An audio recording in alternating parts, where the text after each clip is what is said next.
right, it's another Jeff Dubay show. A member of the Inner Circle has come in. Very pleased to have him here. What's going on, Nick Peters? How you guys doing? Good, good. Of course, Jason McGovern here each and every day. Oh, every show day. I mean, we don't do a show every day, thank God. Are you here every day? No, not every day. Well, I'm glad to hear it. I'm glad to hear it because there's no reason to be here every day. But as a matter of fact, there's no reason to be here tomorrow because Wild Wednesday will be at O'Gara's. All right, so we are officially doing that. That is correct. Good. Pubcast O'Gara's at... We're going to do it at 5 then. We'll go till 6, and then we'll do your show... actually, I told the boys. I told the boys 7:30. That's fine. That I cool? can hang out. Yep, that's okay. cool. I mean, yeah, I know they got stuff going on. O'Gara's is not a bad place to hang. No, not at all. I'll have myself a brewski. We'll be fine. Wild Wednesday. Oh, sure. So you'll be all fucking tanked up for the show. Well, it's Wild Wednesday. I get to sit back and just let those guys go. Well, so yeah. It's fine. And I'm hoping Tony gets there and gets tanked up because we know what happens. It's always fun. We know what happens. He starts, getting into the crying in the basement stories. Yes. So Wild Wednesday tomorrow, 7:30. O'Gara's. Jeff Dubay show right now from the Live and Social South Side studios with Nick Peters. And I just burped on the air. With who? Wow. Just burped right on the air, right over your name. Dude, good to see you. You called me Dan Peterson last night at the end of the show. I was like, no, I didn't. Yeah, you. I was Jesus, like, who the hell is that? Was I drunk last night? I might have been. I might have been drunk on power. But Nick's been a member of the Inner Circle. Nick, you were on the old Dubay podcast. One of the few, one of the proud. Yeah, we had that crazy night there down at the old studio. Everybody kind of came in and just shot the shit for a while. It was a good time. It was fun. Except for Tom got a little cranky. We hit the booze, in the fridge a little hard. I guess I don't know. Oh, was that night? I heard about that night. Shit happens. Well, I mean, I didn't drink, but I mean, it's we were trying to be good hosts.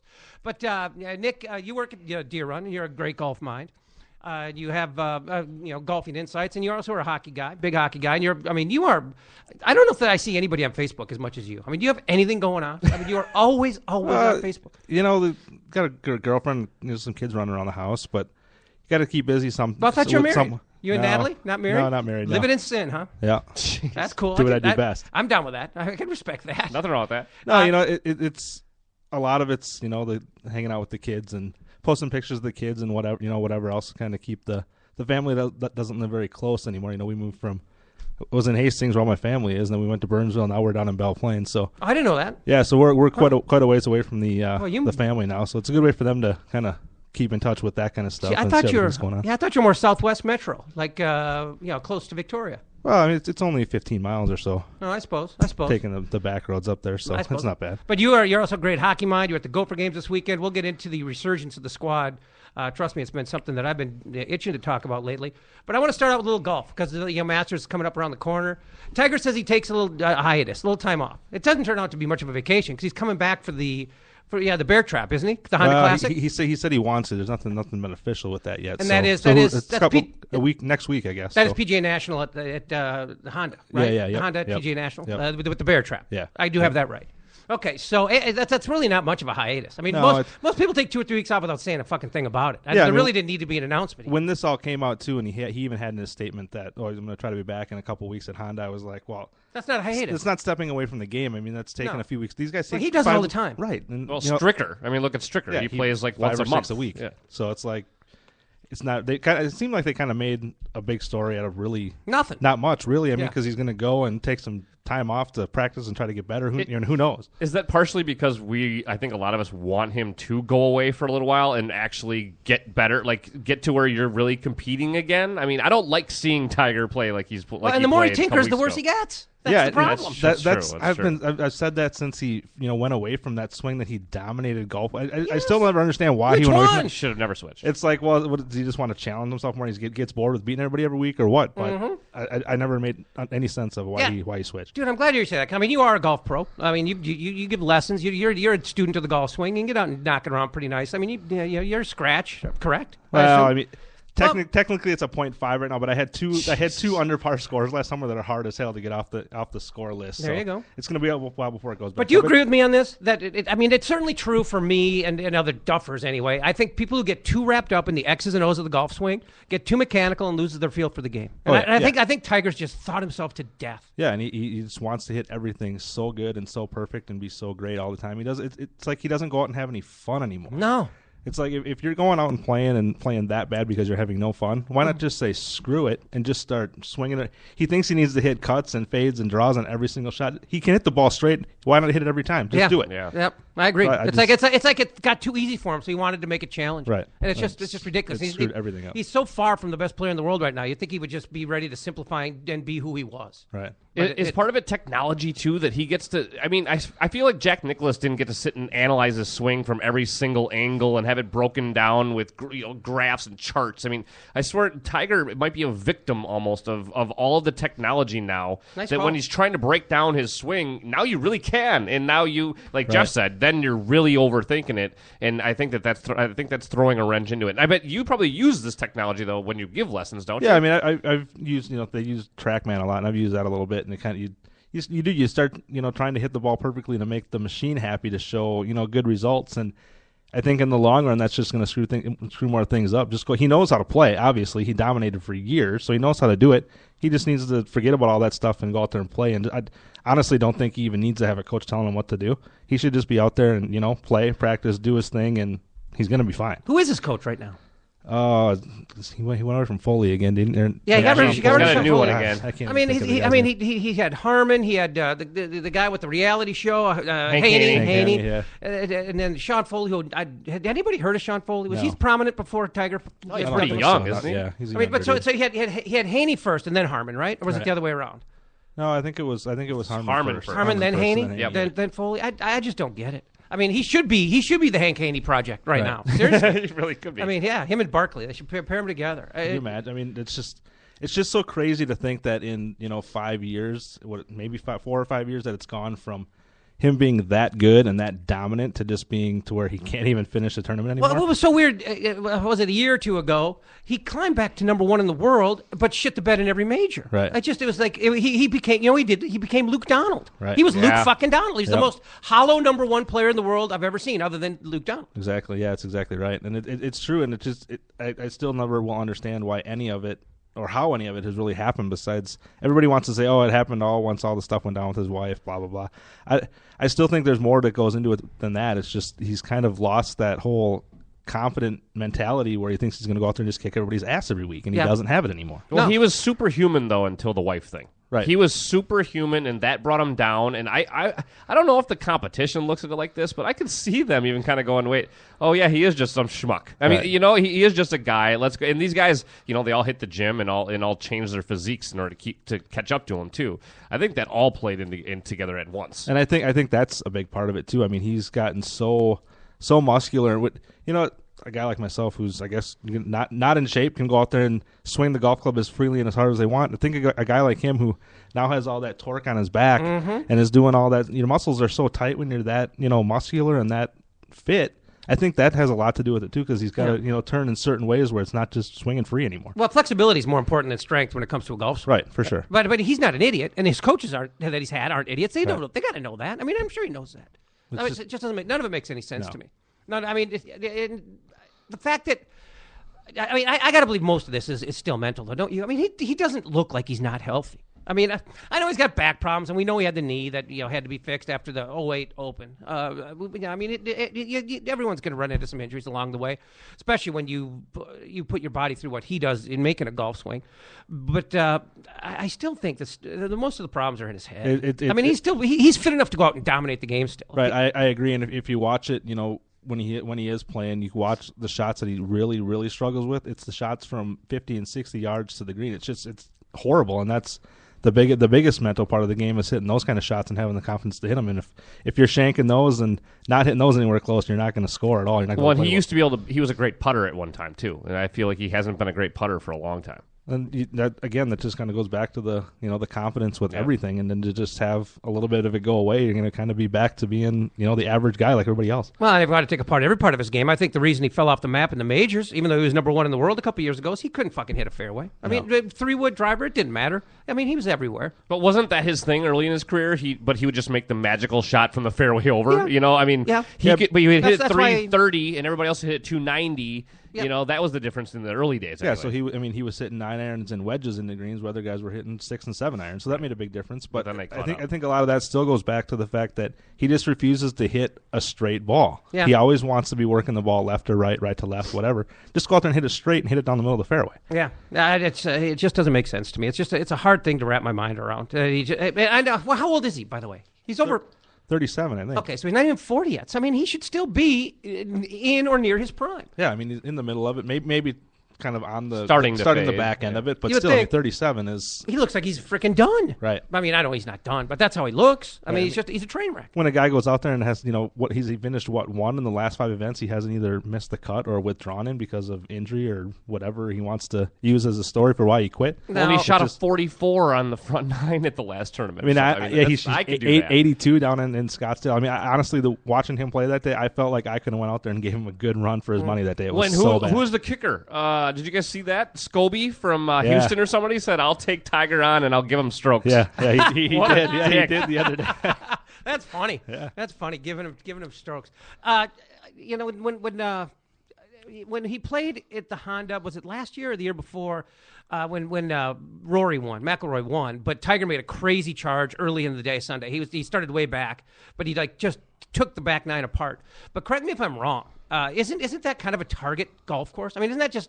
I mean, there's a ton of water. I mean, the back, tons. There's just water everywhere, and you got to hit spots. I mean, it doesn't seem like the kind of place where Tiger could go in, with this game a little haywire. I mean, he needs if he's going to go in with his game haywire somewhere, it's got to be a wide open, just blasted kind of a place like Augusta used to be. Yeah, and I think a lot of that too was there's a lot of holes where you're not hitting a lot of drivers on. He's hitting 3 and 5 woods off the tees. You can still hit at 242, so it's Yeah. a little bit easier to hit the fairways Yeah, that way. yeah. And if you can hit them, get a little bit of a rhythm going with those wedges, you can make a little bit of a run. Is it hit a spots course, or is there some length to it?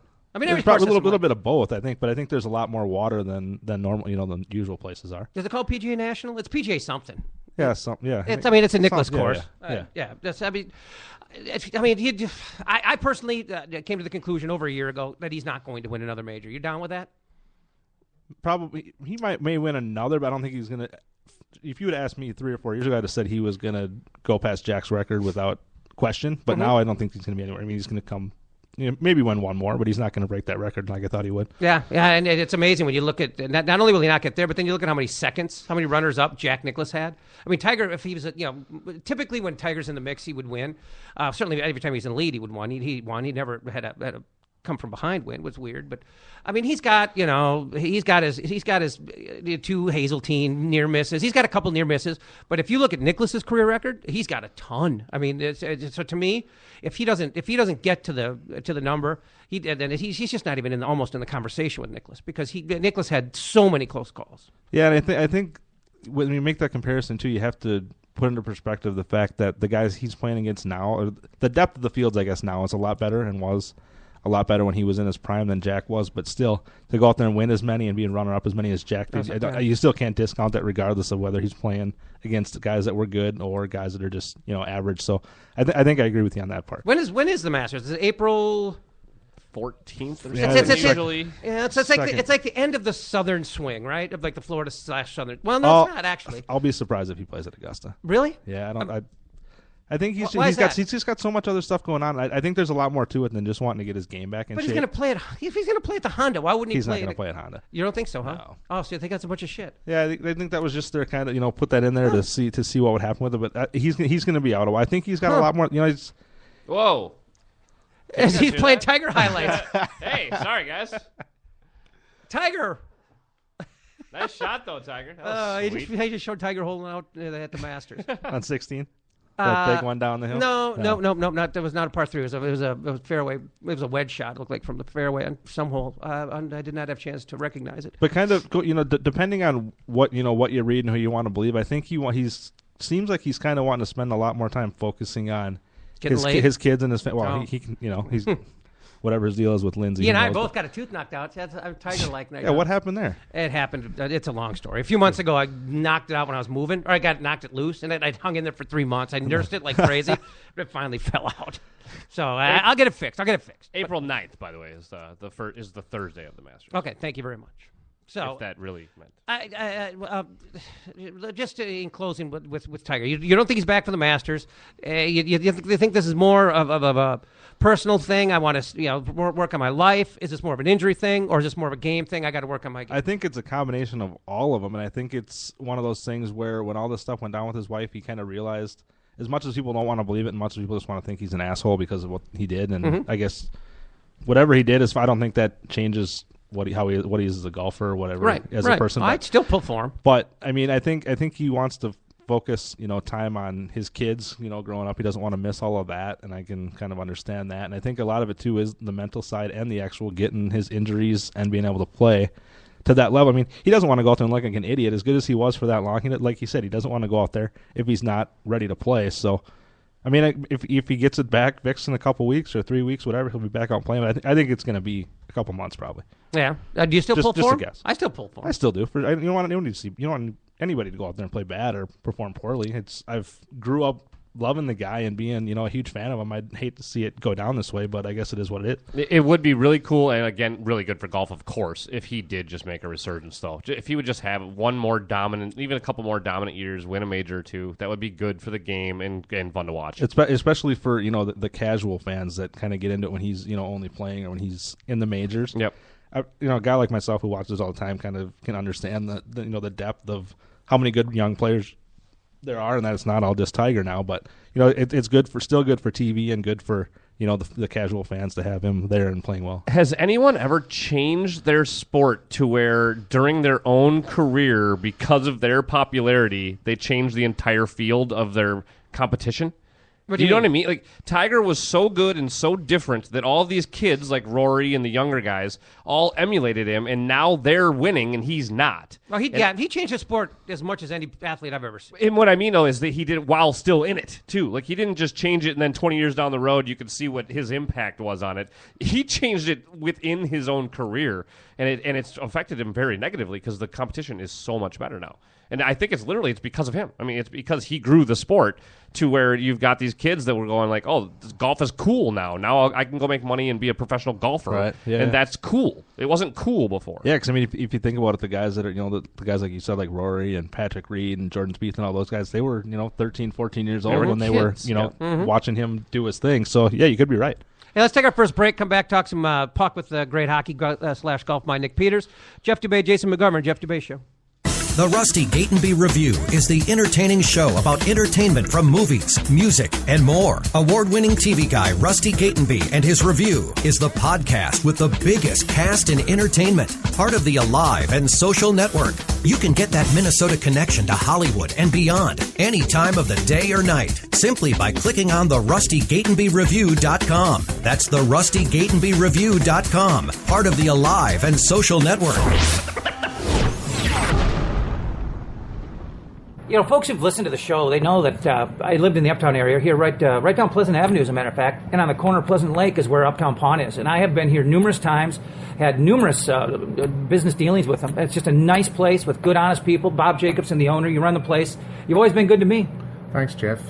We try. That's part of our business. We're here to help people, and so everybody walks in the door. We hope we can help. Well, what I've always appreciated is when people are nice to people who are the low man on the totem pole. Like when I was a bat boy, I like the star guys who are nice to the bat boy. Right. And I mean, I came in here and you guys didn't know who I was. You didn't know I had a radio show, and you treated me great. I mean, just a guy off the street. Listen, that's the idea with I think a smaller family type business.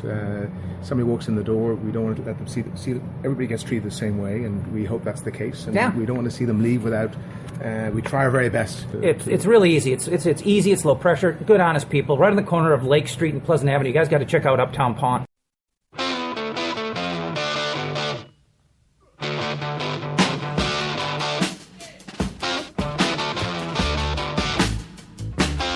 Jeff Dubay Show continues Tuesday, at least Tuesday for us.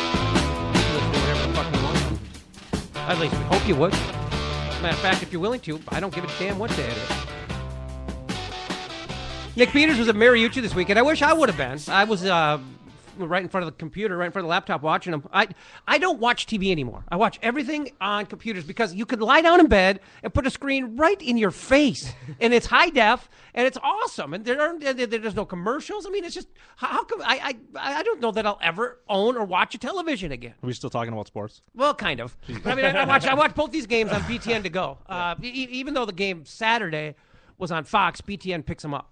I mean, they don't over the air, but btn2go.com they do.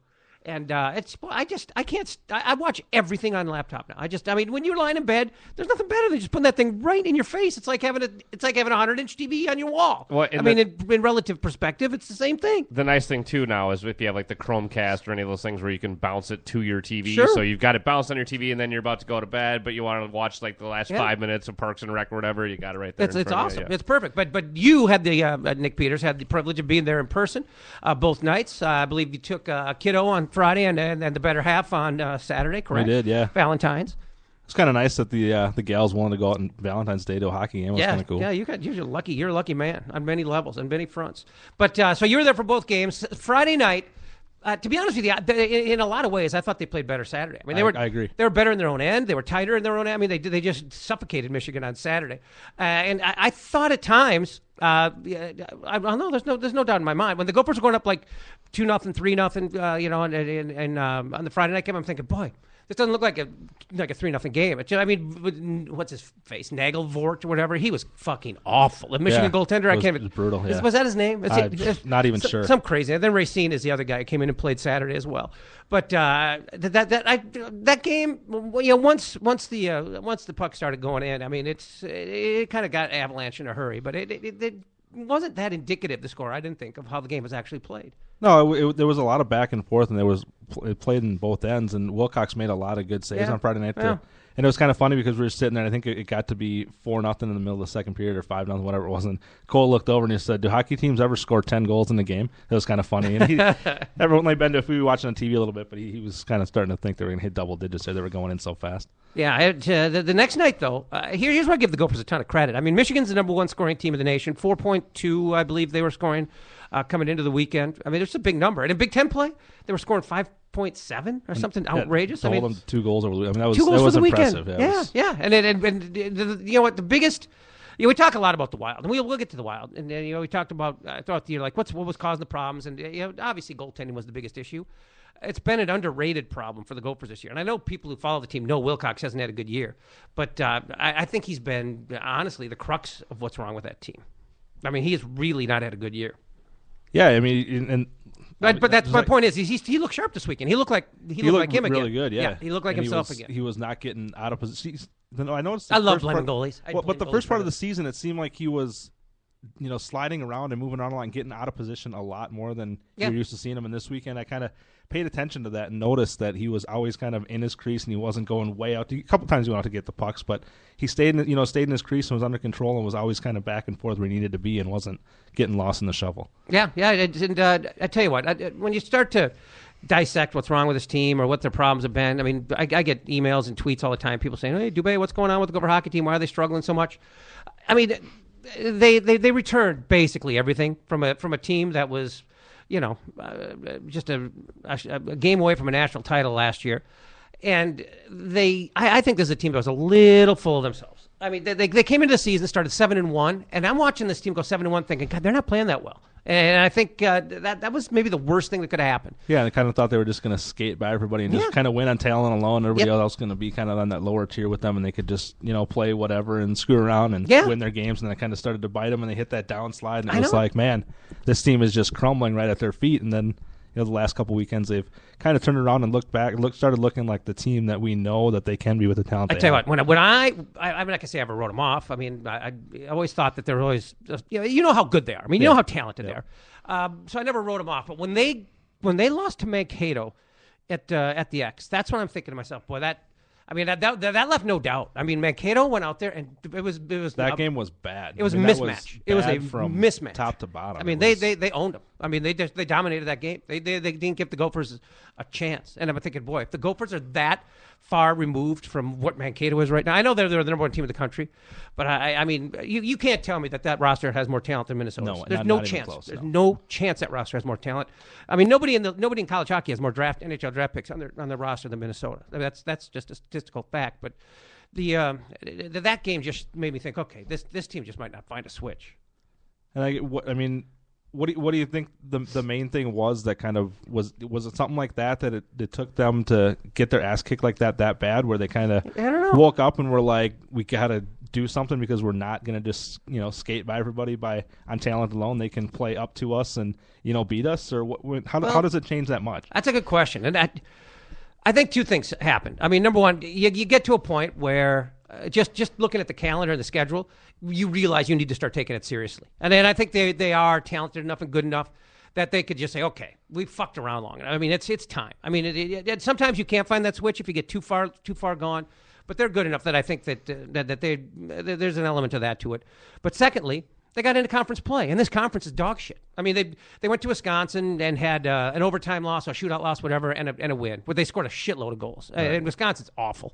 Then they swept Ohio State, who is also just god-awful. And I'm still not sold on Michigan. I mean, I know they put up some big numbers, but they put up big numbers in a shitty league.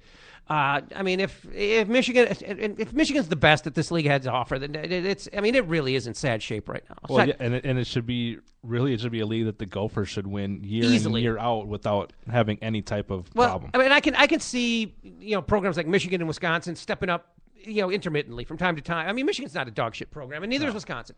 They can each have good teams. They both go through bad stretches, and they're Wisconsin's in a god awful one now. I mean, they're terrible. I mean, I can't, if the Gophers were ever that bad, I mean, even in the worst of the Woog years at the end, or when Lucia was having his health problems, the Gophers were twice the team Wisconsin is right now. I mean, Wisconsin won their first Big Ten game last weekend. I mean, they are terrible. And again, playing in an absolutely horrible conference, and they have one win the whole year playing against them ratty teams. So and it's embarrassing that the Gophers lost a couple of shootout games to them. I mean, they shouldn't have even been competitive. I mean, that's it happens with rivalries, but it also shows the level to which the Gophers have played down to. Right. I mean, it's just to have 2 overtime games against Wisconsin is just unacceptable.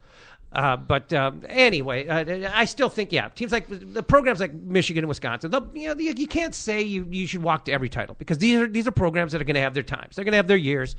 But Michigan's better than I thought they'd be this year. But I just this league, the whole landscape of college hockey, it just got ruined. Just everything is just ruined with it. It really is. It really is. I mean, it's a shame to see the WCHA go away. I mean, I know it still exists, but it's not what it's. How are ratings? Do we know how the Big Ten Network's doing with ratings? Oh, the Big Ten Network with the hockey. I don't know about hockey specifically. I mean, in general, it's a giant. Because I figured after the WCHA switched into this now, the casual fan like me, a casual college hockey fan, kind of just lost interest. Like a Big Ten hockey, who? And I just wonder though if the Gopher hockey fans have stayed strong though and are still watching as much. Yes, the hardcore ones, but like you said, a casual guy like you, every weekend in the WCHA, you had the Gophers were playing a team that they had somewhat of a rivalry with. Mm-hmm. They always had good games. Yep. And now it's just like, once every 4 or 5 weekends you're going to have a good matchup with a good team. It's just, they've done a nice job with the schedule, but it's still, they've played St. Cloud. They had the home and home with Duluth. They have the North Star Cup, so they've done a nice job of keeping teams on the schedule. And I believe they go to North Dakota next year. I think that starts up again. Yeah. But these are still they're non-conference games, and they don't have the same feel to them. No, they just don't. Not at all. Even though they have the same, the same teams, the same opponents, they don't have the same feel. And I don't know. It's what have we lost 3 times to Duluth this year? I mean, it sounds about right. I mean, I know they swept us earlier. Did we get what happened? Did we lose in the 3rd place game of the North Star Cup? I believe so. So 0-3 against in the middle of that. Jesus, 0-3 against Duluth this year. So but the good news is, God, I guess it was about a month ago, probably after the North Star Cup. when the Gophers were they were off the radar when it came to the pairwise. And the pairwise, for those who don't know, is the all-encompassing ranking in college hockey. It's the only one that matters. It's how they seed the NCAA tournament. And if you are outside, a certain number in that tournament, there's 16 teams in the tournament, but with with automatics and stuff, you typically want to be in the top 13 or 14 to be safe, just because there's typically a lower seed that'll get in because of a conference title. But the Gophers, my understanding at the time, just reading the shit that I was reading, and I get the pairwise. I know how it works, but I don't want to ever sit down and figure it out because it's a headache. Like a quarterback rating? But the stuff I was reading made it sound like due to the lack of strength of schedule, with a lot of conference games coming up, that the Gophers are going to have a hard time moving up in that thing. And here we are a few weeks later, they roll through Wisconsin, Ohio State, and Michigan, and they're 13th. Right. And they're like one comparison out of being in the top 10. So, it's like... that was the thing that I always kept going back to is like, yeah, they might be outside the top 16 right now, but they're playing in the Big Ten, and they have enough talent, and they're good enough, like we've all seen at the beginning of the year, that they can still get into the Big Ten tournament and win that tournament. Yeah, that's what I thought. And it wouldn't matter anyhow. Yeah, that's what I figured would be their ticket. That was kind of the way I looked at it, too, regardless of if they were, everybody's saying they couldn't get back up there because, like you said, their schedule. But I was like, they still can go through and win that Big Ten, and they'll still get in. So never kind of written it all off. And it's going to be weird, though, watching the tournament at the Joe Louis Arena this year, at the Joe. The Big Ten tournament. Is that where it's at this year? Yeah, Gophers got to go to Michigan for the conference tournament. I've been there once for college hockey, and it was not a good memory. It was the 1992 regional, and I don't know if you remember the 92 Gophers. They were I was only 13, man. They were so fucking good. Oh, they were so. They were so fucking good. They were. That might be the most talented Gopher team I've ever seen. They had everything. On the blue line, they had studs like Zamolik and McAlpine and Travis Richards.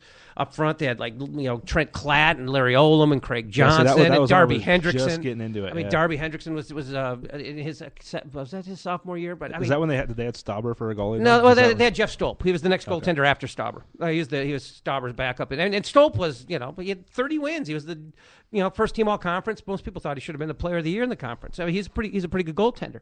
That team was fucking loaded. Just all those guys I mentioned just played in the NHL except for Larry Olam, and he was a fucking great college player.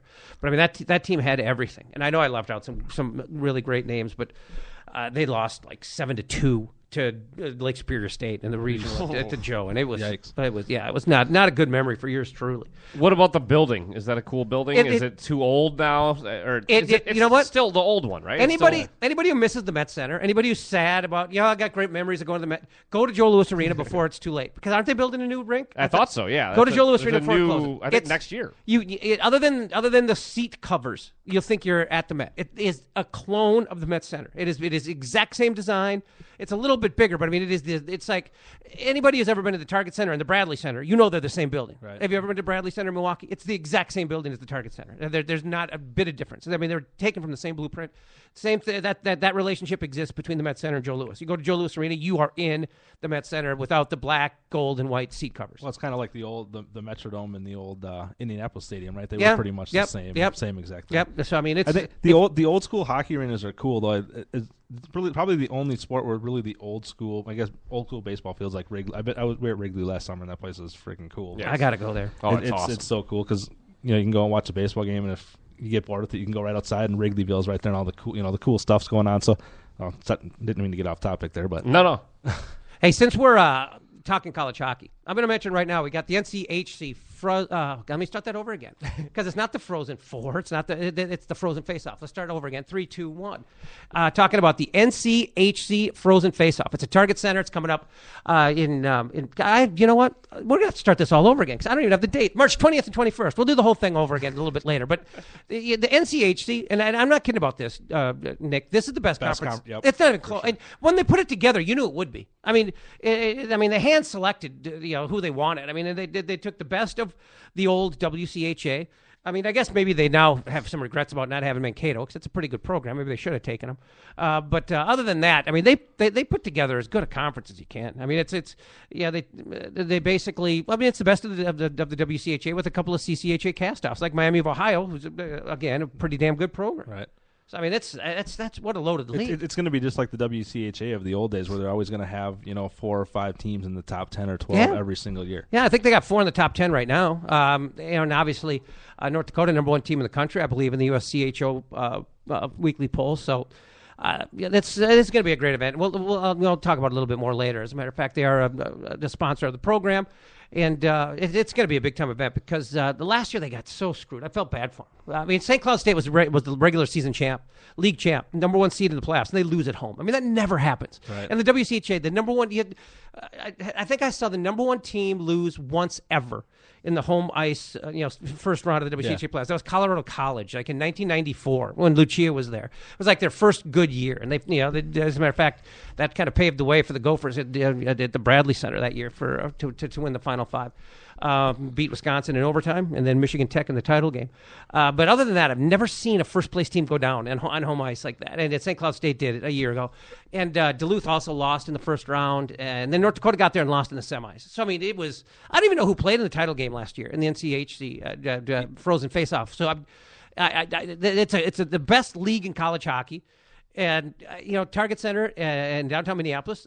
You got the bars. You got they're going to close off First Ave and have bands for Fan Fest. I think we're going to be doing a show at Kieran's. I mean, it's a hell of an event, and hopefully this year North Dakota gets there because they bring all the goofballs with them. Yep. And Duluth, hopefully. I mean, Duluth's a top 10 team. St. Cloud's having a little bit of a struggle right now. I mean, they're outside the top 16 in the pairwise, but they may be in position to get home ice in their playoffs. I'm not positive about that, but I would. Motzko's such a good guy. I always pull for him. So hopefully they get down here. Oh, it's like when you get teams that are all kind of those top 10 type teams, and a team like St. Cloud, anybody can could move on in a weekend like that. It's not like one team's going to go out and just scrape everybody off the ice. Well, the league is it's just so fucking loaded. I mean, it's just you look at the standings, it is so packed. I mean, there's so many good teams. It's just there's so much depth.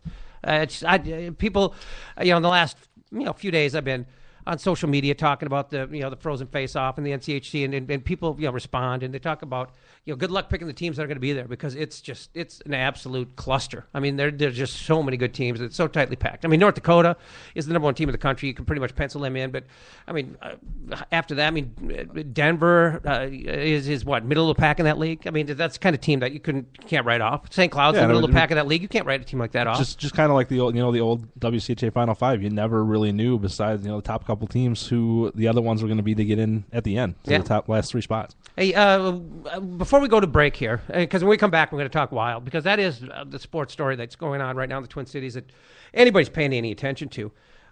Do you pay any attention at all? I mean, when I was, oh God, I guess it would have been just basically high school and just getting out of high school. That's when the slam dunk contest kind of started to come into popularity, like the mid '80s with Jordan and Dominique and shit.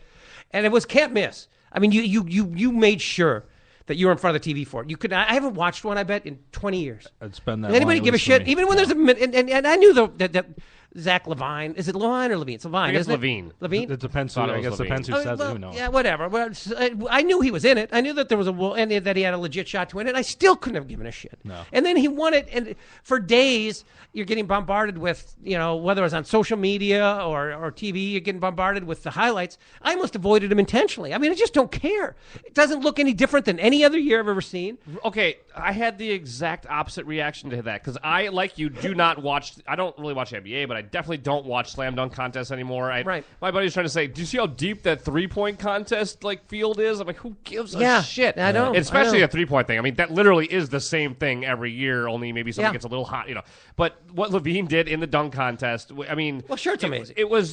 He did take it, and it was to me, it was like snowboarding, where one guy did a 180, and then the next guy did a 360, and then now all of a sudden you got him doing these triple corkscrew shits.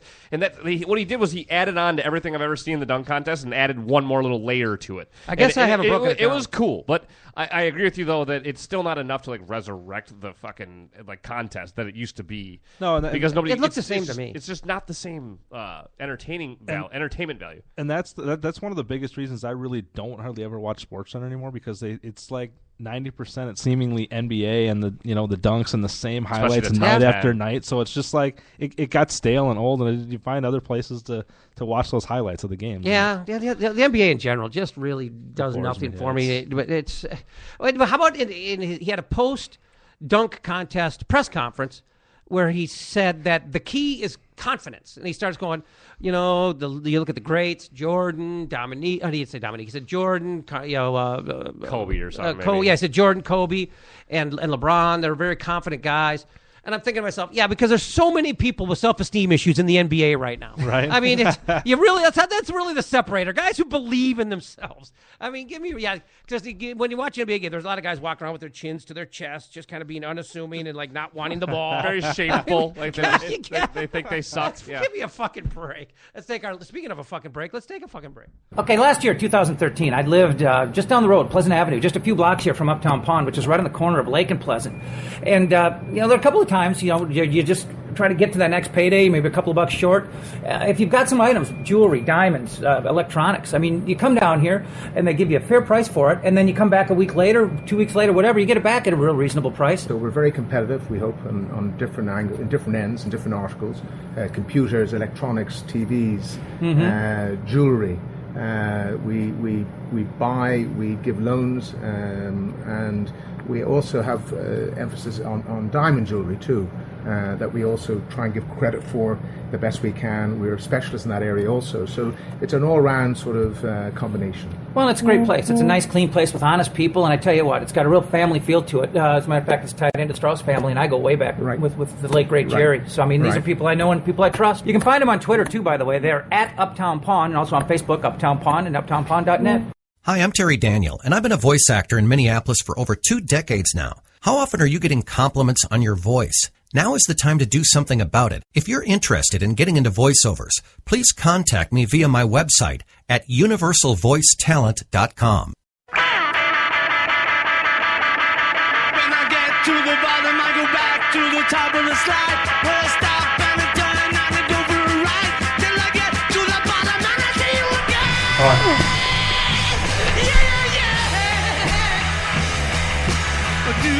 Don't you want me to love you? We got to at some point stop talking about how cool this song is, but I can't. It's too fucking cool. Jeff Dubay Show. It is a Tuesday. We're talking hockey with Nick Peters. We've been talking some golf as well. I want to welcome folks, from talking about places like Grand Forks, North Dakota, St. Cloud, and Duluth, and whatever other little burgs you may be coming from when it comes to the NCHC Frozen Face-Off coming up at the Target Center. It is March 20th and 21st, and it's going to be a fantastic event. I want people to be able to check out a couple of resources here, both for tickets and for hotel rooms. You want to call 888-9-TICKS. 888. Oh, God damn it. I got to find the phone number. I wasn't ready for this. I still can't find it. I can't find it. Let's fuck it. We'll talk about it later. Because honestly, I can't find it. When I get off social media for like a couple hours, I get so overwhelmed with bullshit that I can't find the stuff that I need anymore. I mean, it's just like an avalanche of bullshit. I mean, look at all this crap. I honestly can't. Fuck it. I mean, I can't find it. I can't find it. Jesus Christ. Anyway, let's talk a little wild, because I want to get into the wild before this whole thing is over with. And we'll get to the NCHC here eventually, but I've just got too much shit on my computer to find it right now. The Wild, you and I disagree. I think they're a playoff team. You don't. Why not? Well, I guess I shouldn't necessarily say they're not a playoff team, but I just think with as big of a hole as they dug in December and January, everybody's like, yeah, they're only 2, 3, 4 points out, whatever. They're still behind 2 or 3 other teams, and to put yourself in that big of a hole. I mean, look what that loss did last night after they got points in 11 or 12 straight games, whatever it was, and then one last night drops them down 3 spots again, and kind of doesn't render it meaningless, but it kind of puts them back to right where they were 12 games ago. And obviously anything can happen in the last 25, 26 games, whatever it is. It is tight. But I don't think obviously you can't write them off. But when you have 3 or 4 or 5 teams that are battling within 2 or 3 points of each other, anything can happen. If they don't, I think eventually they're going to have to give Dubnik a night off. Yeah, don't you think? Yes, he looks tired. He does look a little tired to me. And I think they missed that opportunity when they played. Who they play Edmonton the other night, and they played kind of a. Don't you have to give them a break when there's less? Isn't that what you said? I think you said we should give them a break. I would have played them against Florida, and they didn't. Then I would have played them against Carolina. I mean, you're at home against an Eastern Conference team, non-playoff team. I don't know what they were thinking there. I mean, I understood playing them against Winnipeg. That made sense. I mean, I know that was a back-to-back, and you're traveling and whatever. But coming off that Winnipeg game, And you wouldn't have gotten a point without him. Thank God they did play him in that Winnipeg game because you needed him to get that single point. But after that, you come home and you play 2 Eastern Conference non-playoff teams. How do you not give the guy a fucking rest at that point? That makes no sense. I think to me. you had to give him at least one of them games off because at least when you now for the whole rest of the month they play every other day now, literally every other day. Yep. This guy, if you keep riding this guy, by the time any end of the season or playoff run is even going to happen, he's going to be so wore out and so tired that he's not going to be able to keep it going. Yeah, and let's face it, he's not a great goalie. He's a goalie. He's on a great run, and you got to be careful how you manage that. I mean, he's at some point going to start to come down. That's just it. He's going to come back to earth at some point. And if you ride the hell out of him, he might not recover. Like then you're just screwed for the rest of the season. If you get anyway. down to the last 4 games and you're tied for a playoff spot or 7th spot, and then he's played how many games in a row, and then you get down to the last 4 and he's just so tired that he just pisses the bed and you can't win any of those games again, and then you miss the playoffs because you didn't have a couple games off earlier. Yeah. Who knows? And I think we're already in trouble in that regard because I think you're in a spot where you've worn him out a little bit, and you can't take him out now. I mean, you are at Calgary tomorrow, at Edmonton. I mean, you're on this Western swing. Vancouver last night. These are games you got to have him in there for. And you missed your chance. You can't put Kemper in there because the team has no fucking confidence when Kemper's in there. Kemper, you have to have. You can just tell such a total, as silly as it sounds, you can tell a complete difference when a guy like Kemper's out there compared to Brizgalov. It's just totally different. Absolutely. And I mean, I'm not going to say you can't play him, but you can't play him in a game that you got to have. Right. I mean, I would have put him in there against the Eastern Conference teams at home, non-playoff teams. Those are your chances to rest Dubnyk. Now, I think you missed your chance, and now he's starting to look a little tired. And I'm not putting last night on him, but he doesn't look as sharp as he did a week ago. He's had a couple of games where I think he's been a little hit or miss. And I give the guy a ton of credit for the job he did, for what he's done, and what hopefully continues to do. And I still think that this team is going to find a way to get in the playoffs because I think they're better than the teams around them in the standings. Especially, I mean, Dallas without Sagan, I think you can pretty much write them off. The Wild are absolutely a better team than Colorado. Vancouver is a little pesky. Vancouver's been better than I thought they would be. They're one of these teams that you keep waiting for them to fall off. They're getting older and losing players, but they're still pesky and they're still there. But I don't know. I look at the teams around the Wild, and I think that the Wild are the most complete out of that bunch, as long as they don't have the goaltending fall apart. I think the one team that maybe would worry me more are the Kings. They lost a couple guys today for a couple. I think Bolesky was one of the guys they lost for a couple weeks. I think that was one of the names. But they lost a couple guys for a couple weeks, so that might kind of, bring them back down a little bit too, and not be one of those teams that you have to worry about. Yeah, I mean, they are. I'm always worried about them. Well, I am too. I mean, when you look at the teams around the Wild in the standings, I make the statement that the Wild are the best team out of that bunch. The Kings are the one team that is the exception to that rule. But I mean, they've had some, guys who are getting a little past their prime, and you also, when you have 2 cups in the last 3-4 years, they might be a little fat and lazy at this point. I mean, it's human nature. It's possible. Right. And do any of those teams? I mean, are they in any type of position to make a trade here at the deadline to maybe pick up a guy to make that to make that run? And I just think that Dubnyk was, not to take anything away from what he's done, but he was a backup goalie in Phoenix and didn't play a lot. I mean, at some point this is all going to catch up to him playing every single night. There's no way he's conditioned to play every night for 2 months straight without a break. That's true. I don't think he can make it through it. That's true. And you did mention the other thing that's the variable in this whole mix, and that is the trade deadline. And who knows what's going to happen. Russo talked about it on the broadcast last night, that there's a lot of rental players out there right now, guys at the end of contracts, veterans who could step into any number of different situations and be productive for any number of teams. But right now it looks like it is a seller's market. I mean, I'm not going to say they're asking a ransom for some of these guys, but they're asking for too much. Yeah, I mean, and Fletcher's not the type of guy who's going to go out and give up, some young guy that is coming up now or playing now, a young guy playing now, or any prospects. He's not going to go out and give up somebody like that to get a guy in here just for a couple months, not knowing for sure whether they're going to make it or not. Well, and as Russo pointed out last night too, he's already given away in the last couple of years. He's given away a couple of second rounders, not given away, but I mean, traded away a couple second rounders. So they're a little light with some high draft picks to begin with. So. A little bit on the positivity note, possibly. Yes. Maybe it was the beer last night, but at the end of that game, I feel like I've watched a lot of Wild teams where they go into somebody else's rink, or even have them come into theirs, but it's a better team, but they just sneak one out. And last night, I felt like the Wild, overall, at the end there, were the better team, and the other team snuck it out. And I don't feel like that happens with the Wild very often. I feel like it's a win or a loss, and I felt like that last night, they looked like they were, if it can be a possibility, it looked like a good loss to me, where it looked like they were in charge at the end and just couldn't put it away, whereas a lot of times I feel like they just look like they're not the better team, especially when they have Kemper on the ice. Well, you know what? I turned it off when it was 3-1, so I didn't. Okay, you I didn't see the chart. They made it. I mean, but I thought they were flat out bad until it was when it's 3-1, and I turned it off. I thought they had played a shit game. When did it go to 3-1? Was that before the third period started? No, it was that was in the third. Middle of the third. Okay, yeah, because I've been saying the second half of the third period, they looked like they were the better team and just couldn't score a goal. Now that kind of led me into something that I've always kind of wanted. The last couple of years, I've wondered about this team is you see them not only like they did this season where they start out hot. And then they kind of hit that low spot and then come back up at the end when it matters. You see that in a lot of games too, where they come out and they play good, and you think, oh, that they're gonna score here quick and they're gonna get this lead, and then the other team scores and takes the lead after they dominate the first half of a period or whatever, and then the Wild kind of just sits there idle for a while, and then when they're down 2 goals at the end, then they start to put the foot on the gas and try to score, and they rally and play really good. It's just weird. It seemingly to me this team does this a lot, and just like they did last year in the regular season, they started out really good and then they kind of dove in the middle and then came flying back up at the end. Why it seems like why don't they have the consistency from start to finish? I mean, maybe every team goes through that because obviously you don't watch other teams, but it just seems like they have so many peaks and valleys and they're not really kind of on that level all the way through. Yeah, even in a game, you're right. Yeah. I think I've seen that. Well, and it doesn't help that they have lost a couple of key cogs to injury. Although I will say this, and I'm somebody who's taken more than a shot or two at Jordan Schrader in the past because my reasoning, and I was just really ashamed of the sophomore season this kid put up at the U of M. I mean, he was a star player, he had a ton of talent, and he really mailed it in as a sophomore. And what made it even more obvious was when he over the holiday break went and played in the World Juniors and lit it up, and then came back and continued to suck for the Gophers. Right. Now I understand that he had some pressures being put on him to sign and leave at the holidays, like what Poso did the year before.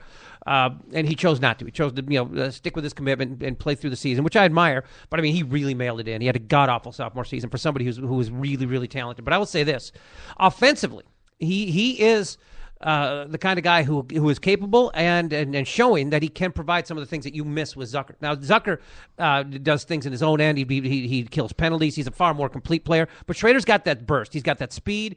He's got some ability in the offensive zone. He sees the ice. He supports the puck. He's a good offensive player when he wants to be. And he has given you some spark, and he's done some things, including a nice assist last night. Yeah, I've noticed that too, where he's got that that speed where he can kind of jump up into the front of the play, and he does. Not that a lot of his passes haven't led to goals per se, but he's made some really good passes that have led to really good chances that just haven't been finished. So yeah. I agree with you there. Yeah, he's given him something. I mean, he's given him. You knew they're going to lose something with Zucker. You knew they'd lose a lot, actually. I mean, the guy was playing top 6 forward minutes. He was scoring. He's the second leading goal scorer on the team, killing penalties. I mean, doing a lot of things. And that's hard to substitute for speed.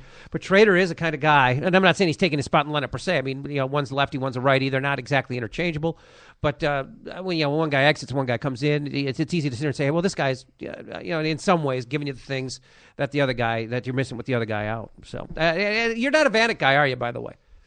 Well, I wasn't a Vanek guy going into the signing, and he's obviously had his moments. I just thought that with what we've seen with guys at his age and his talent level, when you get to that age, it just seemed like giving him 3 years and all that money might not have been the best idea as far. I mean, look what Heatley did when he, not to make that comparison, but you're not the first. Kind of went down the same path. I don't want to pile on Vanek like it's a dislike Vanek. I just thought it was kind of a bad signing to go into all that money when you could have spent it on other, you needed a goalie. I mean, a goalie would have been more important to spend that money. Well, I think they wrote off Brizgalov. They should have just hung on to Brizgalov. They would have been fine. Well, and you could. There's no way that they should have went into that season even thinking that Harding could have, done. Yeah. No disrespect to what the guy's going through, but you can't rely on a guy that's going through something like MS to even be part. To be part of that thing and to think you're going to roll through it with Kemper and what's his name? I think Backstrom. I think that was just a bad move on Fletcher's part to just ignore that and think he could roll with it. Yeah, I thought they got Backstrom at a good number when they re-signed him, but I mean, he's completely used up. He's got nothing left, and that's caught me a little off guard.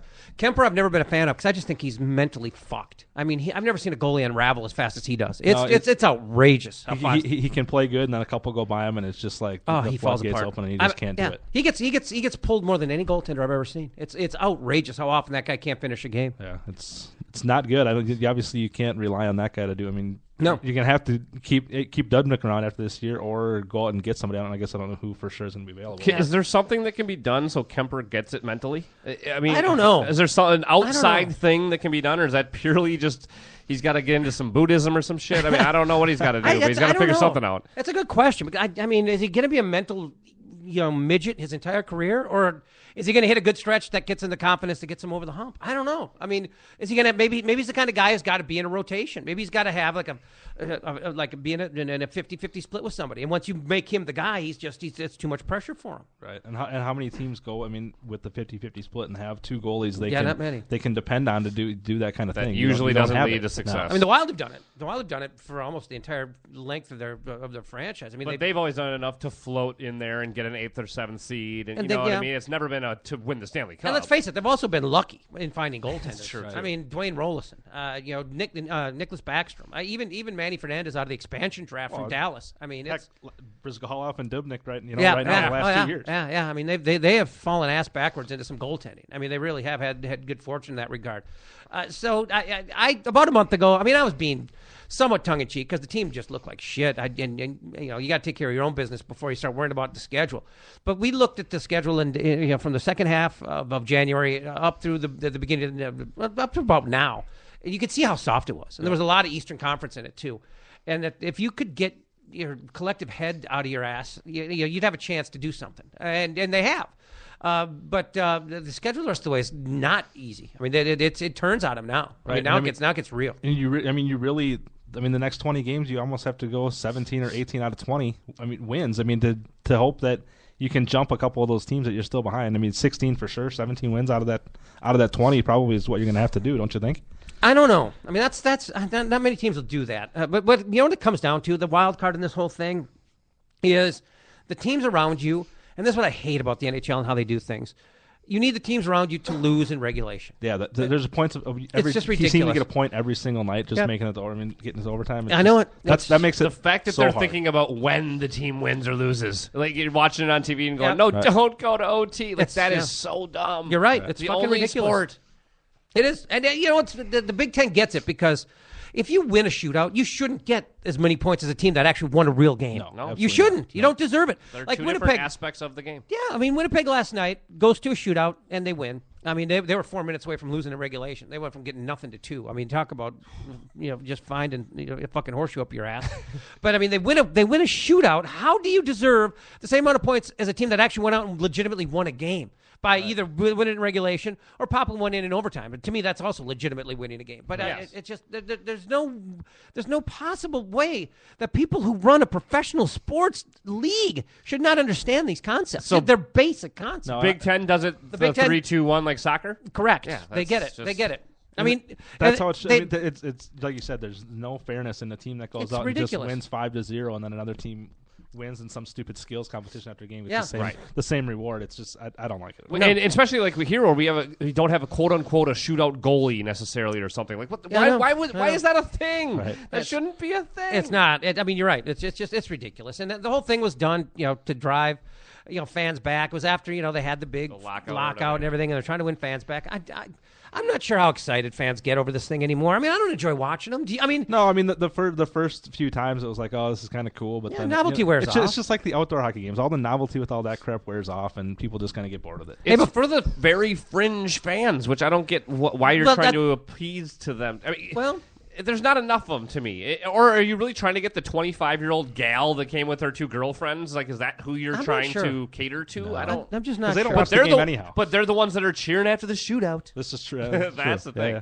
Hey, I do, before we go, I do want to do due diligence to the NCHC Frozen Face-Off, not just because they are a client of ours, but it is a fantastic event, and it is going to be at the Target Center. It's March 20th to 21st, and they've got some fantastic deals right now. Full session ticket packages for all 4 games start as low as $60, and they will have single game tickets going on sale February 23rd. You can call 1-888-9-AXS-TIX, AXS-TIX, or go to TargetCenter.com. Go to the Target Center box office. It's going to be a great event. They've also got this fan fest going on. They're going to have live bands. They're going to shut down part of First Ave there and have bands on the street. We're going to be broadcasting live or podcasting live from I believe from Kieran's as part of the event. And if you are coming from out of town, which obviously the University of Minnesota is no longer in it, so most of the fans who come here are going to be traveling, whether it's from Grand Forks, St. Cloud, Duluth, Miami, of Ohio, Denver University, whatever. You're going to want a hotel room, and obviously there's a wealth of hotel rooms in downtown Minneapolis. As great as a venue as the X was for these events, downtown Minneapolis has got so much more going on, so many more hotel rooms. And if you go to my Twitter account or my Facebook account, you will find a post or a tweet that shows the NCHC Frozen Face-Off coming March 20th, 21st, and where you can go to book discounted hotel rooms, because the NCHC got together with the Chamber of Commerce and the hotels and put together some packages where folks can get a break on hotel rooms. Just tell them you're coming for the NCHC Frozen Face-Off. But you'll see the link on my Twitter account and my Facebook account. Just click on it, and they'll lead you right to discounted hotels, which should be a fantastic event. Nick, did you used to go to any of the Final Five stuff that was in St. Paul? I mean, it was great. Me and a buddy and his gal and Mike used to go to the Final Five all the time, and it was awesome. Yeah. It was, and this is going to be, once they get the right teams to show up for this, and I mean, you get let's say you get North Dakota, Duluth, St. Cloud, whatever. I mean, this thing is going to rival it. I mean, it's always going to be missing something without Minnesota, but it's going to be a fantastic event. Well, like you said, some people think that it's at Target Center, it's not a great hockey arena, but you can get past that when you're in Minneapolis and you have so much more stuff to going do on right there. Yep. It kind of makes up for the whatever difference there is in watching the game. Yeah, I'm with you, and it's not that there's anything wrong with it for watching, because there's not. It's just the X is the king of hockey arenas. I mean, I've been around. I've traveled and seen other buildings. I don't think there's a place, and you hear this from players too. I mean, there's probably not a better venue than the X anywhere. It's perfect. But there's nothing wrong with the Target Center. Right. I mean, you're not going to go there and have a bad time watching a hockey game. No, That's absolutely a misnomer if that's what people are thinking. But dude, thanks for coming in. I appreciate it. Anytime. Well, I want to have you back in April. We'll do a little Masters. We'll do it. Sounds good, man. Thanks to Nick Peters, Jason McGovern. I'm Jeff Dubay. It's been another Jeff Dubay Show.